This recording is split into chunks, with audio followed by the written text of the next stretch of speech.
often heard Jesus called the pearl of great price, but he is not the pearl of great price. The pearl of great price is the church. The church. The merchant man is the Lord Jesus, who has purchased the church with his own precious blood. Now, the last time we talked together, we talked about a treasure that was hid in the field. Israel is called God's peculiar treasure. That's the treasure hid in the field. The church is never called a peculiar treasure, and Israel is never called a pearl. The pearl represents the church, purchased by the Lord Jesus Christ. I want you to see how this pearl was wrought. I want you to see how it was sought, and I want you to see how it was bought.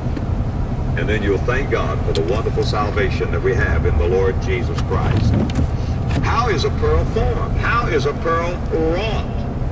The formation of a pearl is a wonderful picture of the church.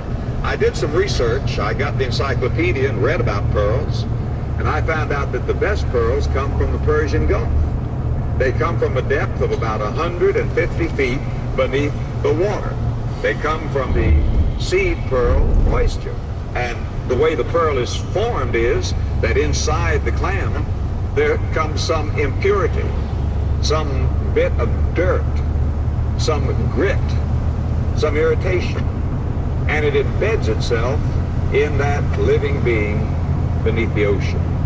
And then the oyster or the clam begins to exude a substance known as nacre, and it begins layer by layer by layer to cover that hideous, that ugly thing, that gritty thing, that filthy thing, and it covers it and covers it and covers it until something ugly has been covered and something beautiful has been made.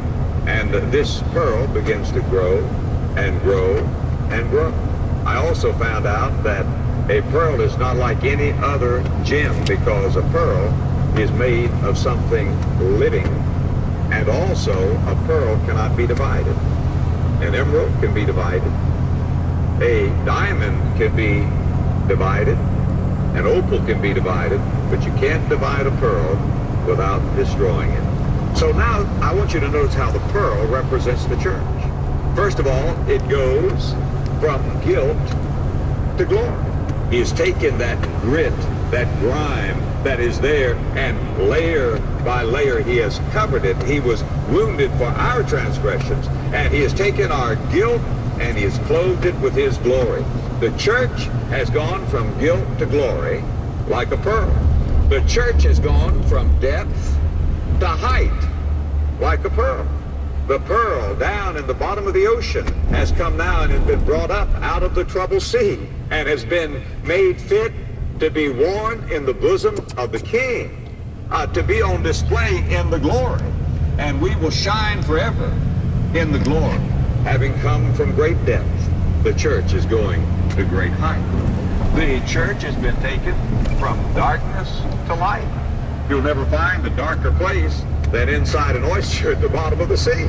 But that pearl is taken from darkness and to light, and the pearl is a gem that not only absorbs light, but it reflects light, and therefore it is a picture of the church. As a matter of fact, perhaps the writer of the hymn had this in mind when he wrote, "From sinking sand he lifted me, with his own hand he lifted me, from shades of night to plains of light. Oh, praise his name, he lifted me." Like the church